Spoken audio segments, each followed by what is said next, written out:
conseil métier.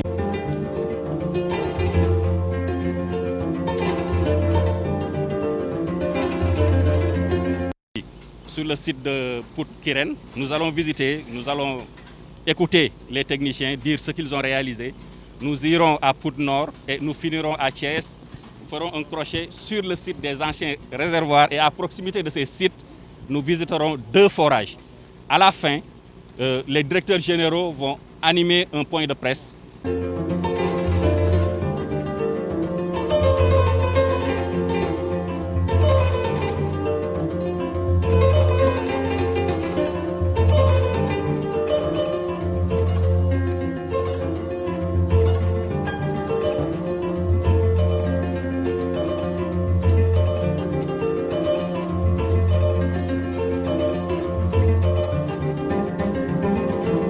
C'est nous, et c'est avec plaisir qu'avec la SONES, nous avons souhaité vous présenter une partie des travaux d'urgence que nous avons lancés dès le mois de février pour pouvoir amener plus d'eau. Donc nous avons défini un programme de travaux d'urgence à travers plusieurs opérations, vous en avez vu quelques-unes aujourd'hui, à savoir de la régénération de forages pour pouvoir délivrer plus de débit, de l'équipement de nouveaux forages, ce que nous avons pu voir aujourd'hui pour pouvoir amener plus de débit, des travaux de surpresseurs un peu partout sur Dakar pour pouvoir amener l'eau jusqu'à certains réseaux qui en manquent, et des maillages, des travaux de régulation de pression. Tous ces travaux ont pour volonté de pouvoir apporter beaucoup plus d'eau. Alors c'est vrai qu'aujourd'hui nous arrivons à une période de chaleur, donc qui dit chaleur dit augmentation de consommation, et c'est la raison pour laquelle nous mettons en œuvre 24 heures sur 24. Il faut savoir qu'aujourd'hui il y a plus de 1200 collaborateurs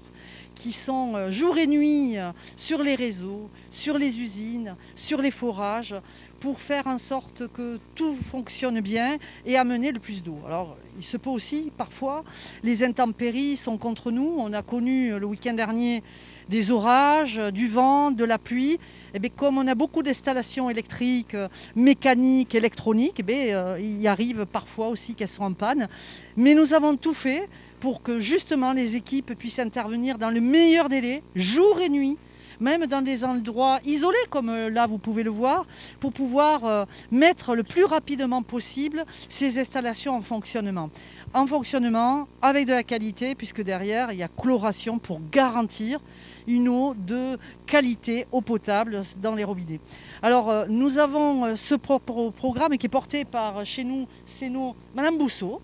que je félicite, que je remercie, puisque Madame Bousseau, jour et nuit, d'ailleurs elle ne dort pas en ce moment, il faut le dire, elle est là et elle travaille pour tout le monde, pour pouvoir amener avec la volonté, même si parfois c'est compliqué parce que les consommations augmentent, mais tous ces programmes-là sont là pour amener plus d'eau. Et je peux vous dire qu'aujourd'hui, je vais lui laisser la parole parce qu'elle le mérite, elle le porte, elle le vit, elle le transpire, ce projet. Croyez-moi, ce sont des hommes et des femmes qui vivent comme vous, dans les mêmes lieux, avec les mêmes manques, mais qui ont bien conscience que justement, on est là pour amener plus d'eau et avec tous les efforts qu'on peut faire pour pouvoir amener l'eau, avec toute la technicité. Et tous ces travaux-là, c'est du concret. Vous les avez vus. Vous avez vu comme c'est compliqué, faire un forage, ça ne se fait pas en 2 jours. Il faut plusieurs semaines parce qu'il faut forer jusqu'à 400 mètres, 500 mètres de profondeur. Il faut crépiner, il faut mettre les massifs, il faut mettre les tuyaux, il faut mettre l'électricité. Donc c'est toute une panoplie d'interventions techniques sophistiquées, mais à la hauteur de ces eaux, que nous mettons en œuvre 24 heures sur 24 heures pour pouvoir amener plus d'eau grâce à ce travaux d'urgence. Réseau bu Sen'Eau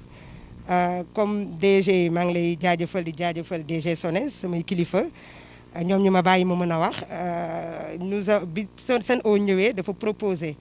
benn programme boo xam ni dafay améliorer ndox mi dugg Dakar ak ni ñu koy séddalee parce que ñun ñëpp xam nañ ni Dakar am na ay zones yoo xam ne duñ leen mën a alimenter ci journée bi donc loolu ñu ne nañ ci jóg ñu taxaw ñu nag SONES ñu def benn programme boo xam ni milliards yu bari la ëpp na 5 milliards boo xam ni dafay permettre ñu def ay forage yu bees forage yi nga xam ne liñ doon joxe tuñ ko parce que avec le temps dañuy wàcc tuuti ñu yëkkatiwaat leen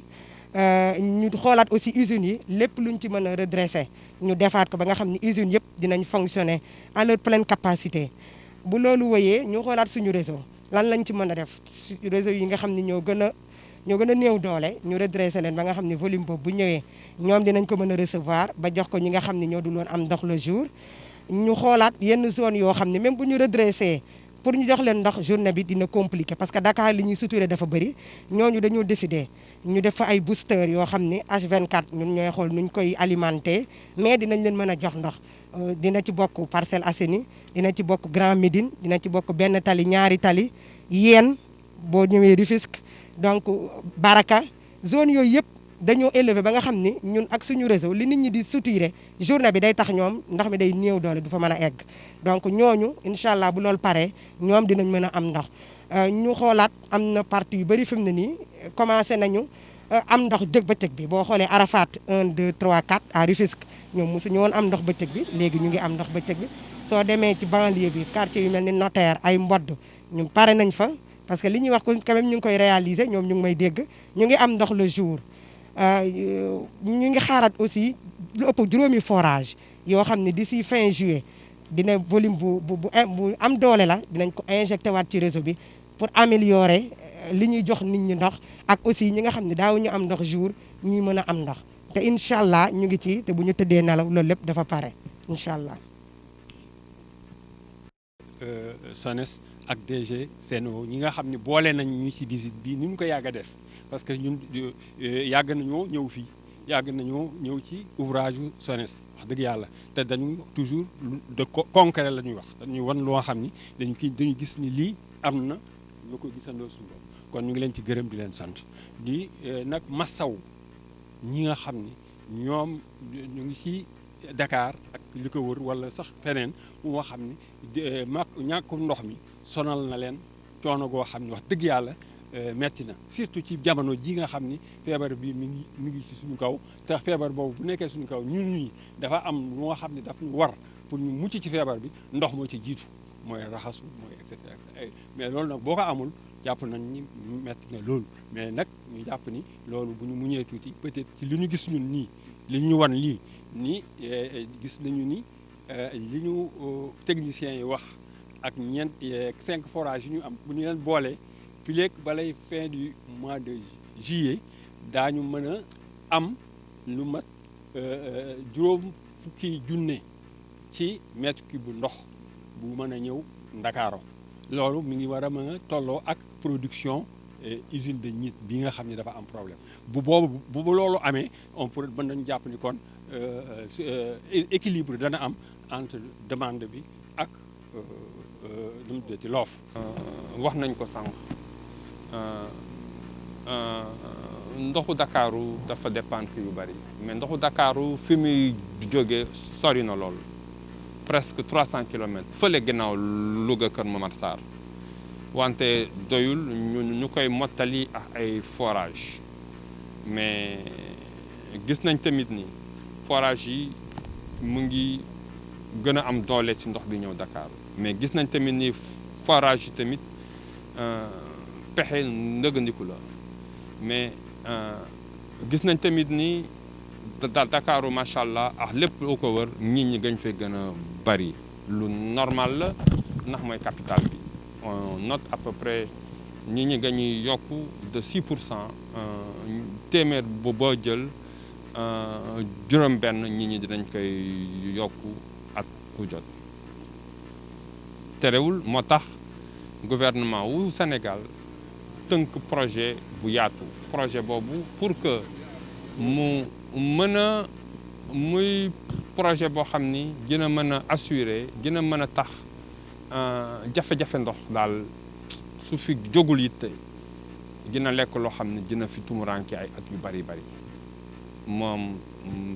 mooy li président ñëwoon fii ci Thiès lancé travaux yi am na ñaari at sa gannaaw muy ñetteelu usine Kër Momar Sarr muy usine bu mag a mag a mag macha allah li liggéey bi sori ngañ ci lool am nañu yaakaar ni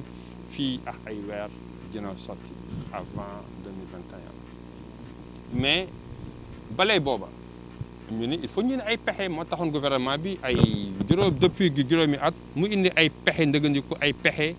nga ñuy wax ay programme d'urgence tabax nañ fi moo waral yokk nañu bu baax a baax ndox bi nga xam ne mooy ñëw Dakaaru mën nañu wax ni téeméer boo jël si juróomi at yi yokk nañ si ñeent fukk ak ñaar téeméer boo jël te loolu lu nit ñi gis la ndaxte am nay jamono metti woon na lool wante alhamdulilah nguur gi président de la république ak ministre bi gu gunge nañu si bu baax a baax chaque at ñu ngi def loolu bala tàngaay bi ñëw ndax tàngaay bi la nit ñi ëpp lu ñuy consommer ndax seddaay bi moom consommation jafe-jafe yi ñuy am bëgguñ ko am seddaay bi moo tax ñu dugal ci alal bu takku mais bu weesoo loolu gouvernement bi tamit dugal na alal pour aar jumtukaay yi nga xam ni moom mooy togg ndox mi mooy indi ndox mi tamit gis nañu ngi fi xewoon ci at yéegale ñu génn ren yaakaar naa gëj nañu dégg ñuy wax affaire panne te jafe-jafe ndox mi nii ci yenn quartier yi benn machine panne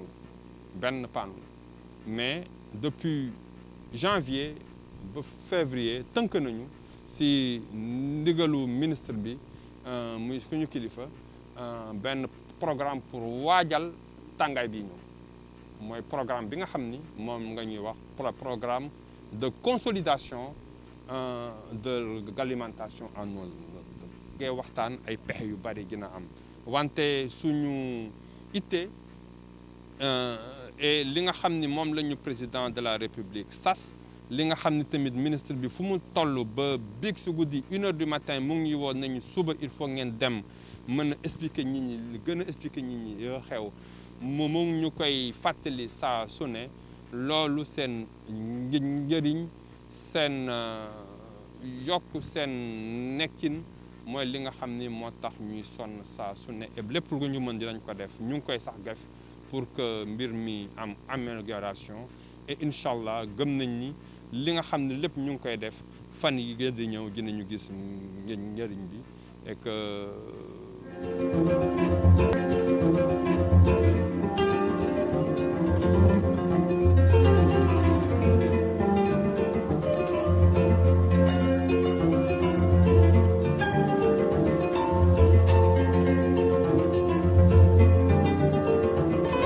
Sen Consommé